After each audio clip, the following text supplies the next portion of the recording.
Welcome students of Form 3.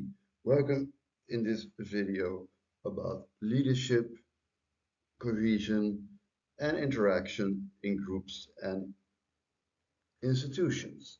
Like always, if you want to look at this in your book, get your book in front of you and get in front of you this paragraph of this chapter, paragraph 5 of chapter 2. So again, welcome students of 3B, and we're going to talk about leadership, cohesion, and interaction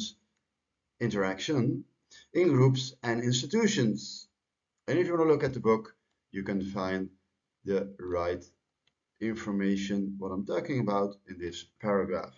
Like in each video, we have a learning outcome.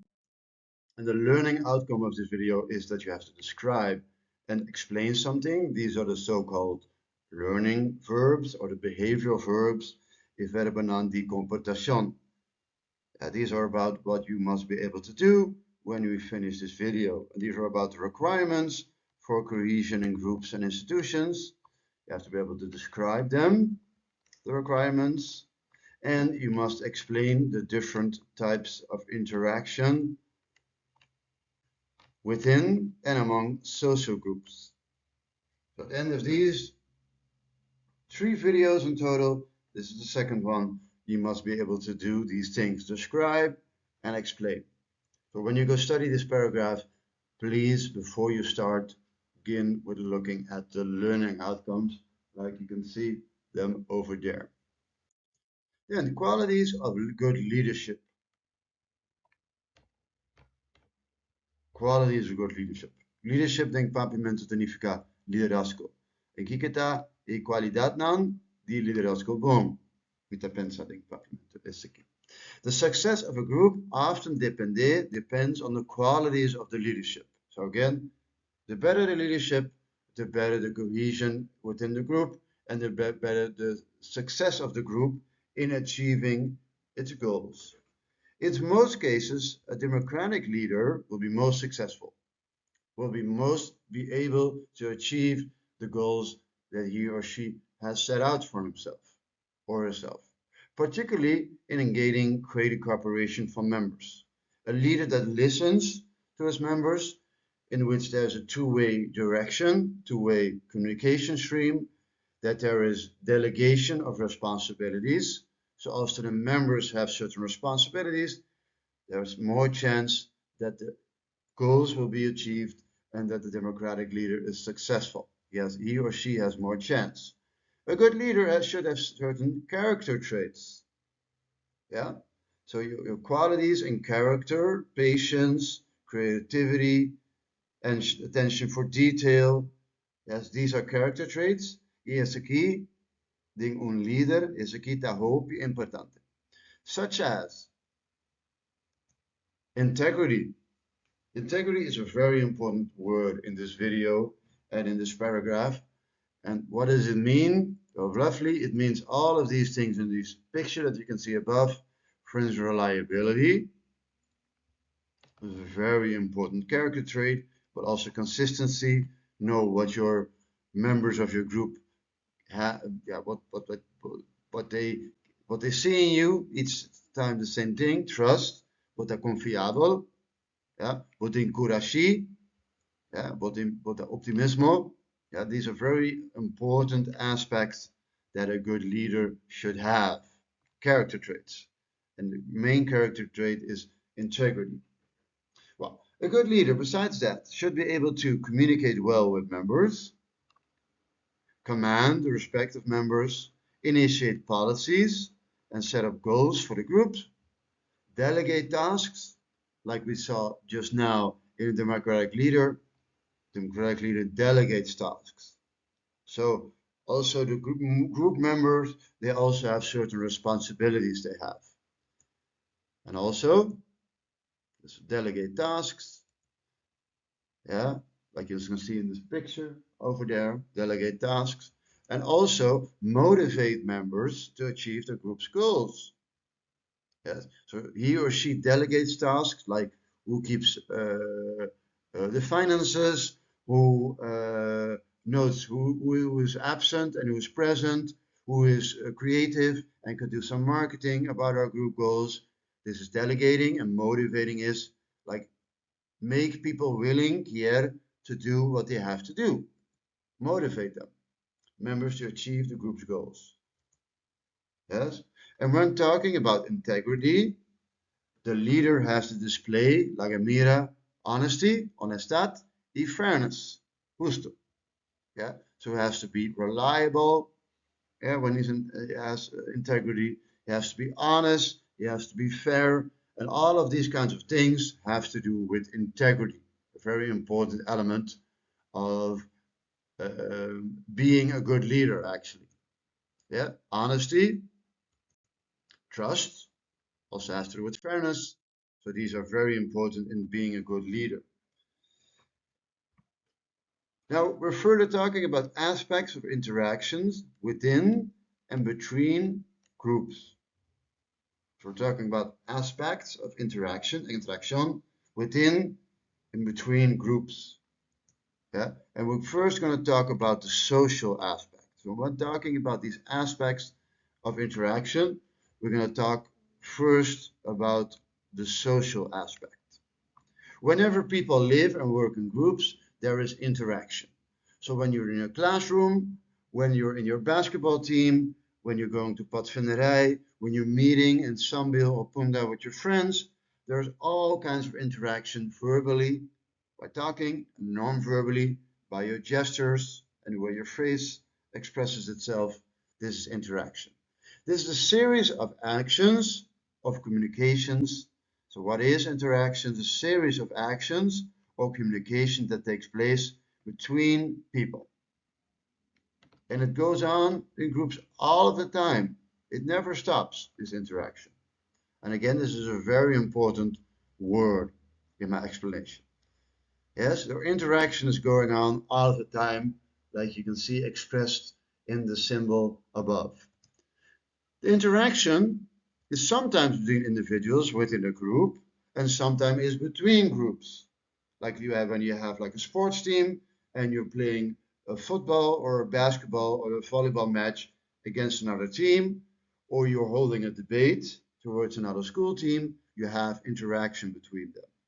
And you need to be able to explain the different kinds of interaction. Yes? Then we're going to talk now about competition. Competition is multiple groups or people that want to have the same position. Like these two people above me that really want to reach the same spot on the top of the mountain the first. Or Mr. Martina, who was running in athletics for a long time of period, for years and years, and wanted to have that second, first, or third spot. Yeah, gold, silver, or bronze. Or those persons at the left of this sheet where you can see two people are competing to be the champion into something. We call this competition, like you can see next to me. Competition, there might be competition in a group if two or more members, like you can see here, if two or more members are seeking to take up the same position. Like here, two members are seeking to take up the same position on the top of the mountain, but there is only one spot. So if there is competition about that one spot on the mountain. There may be competition when group members take part in a debate or sports activity and compete against each other for that one spot. Organizations may compete if they are both trying to achieve the same goal. For example, non-government organizations, also called NGOs, like Cura Doet is an NGO, or de Knoekelman is an NGO, or de Wit-Gele Kruis, ja, of de Rode Kruis, of all kinds of organizations. Yeah, Bos die Hoepentut, very famous, or PATH, about illegal trafficking of people. But there are advertisements on the bus. Bos die Hoepentut also has big advertisements on the bus about Abuso di Hende. Yes, they are non-governmental organizations. They may have to compete for funds that receive from the government. Also, wanting to have that same spot over here on the mountain. And political parties compete for votes during an election. Competition can lead to increased, during an election can lead to increased, so an election is a moment in the year that's coming now. I'm speaking now about December 2024, and in March, over 3 months, in March 2025, we have elections for our next parliament, also called the Staten. And this competition, for instance, during elections, can lead to increased creativity, like you can see here, actually here, creativity, and it can lead to increased determination. You also see that over there, determination. So people, when they are when they have to compete, some people are more determined. This is my goal. This is what I have to do. They are more creative. How am I going to reach that goal? I'm going to do another thing than my competitor in reaching that goal. I'm going to be creative about it in, for instance, doing my fitness or my running routine or getting elected in my advertisements during election. How I'm going to get people to vote for me. You have to be creative about this, yeah, to reach that one spot on the top of the mountain. If it be people who do sports, or maybe people who run for an election for that one seat in parliament, also called the Staten, you have to be creative a lot of the times, and you have to be determined a lot of the times. Yes, and also these people here, this cooperation, and if people will interact in this way, it's more likely that the group's objectives will be achieved. So in this case, competition might not be so helpful, or you can make a game out of it in different groups, perhaps in collecting garbage, and one of the two groups may win a prize. So that the prize is that one moment, that one spot at the top of the mountain. The learning outcomes, we're busy now talking about explaining the different types of interaction within and among social groups, and we talked about competition, and we talked about how interaction is a part of our everyday life in groups, and it never stops. It always goes on. We talked about different types of interaction within and among different social groups. Yes. And we're talking about chapter 2, paragraph 5, talking about leadership, cohesion, and this video especially about interaction in and between groups. If you have a question, don't forget to ask me this question below, for instance, below the video or during class, face to face. If you want to subscribe, more than welcome. You can click on the bell. So every time I make a new video, the bell will be rung. You get to see it. And for now, a good afternoon, good evening, and good morning. And for now, goodbye to you all.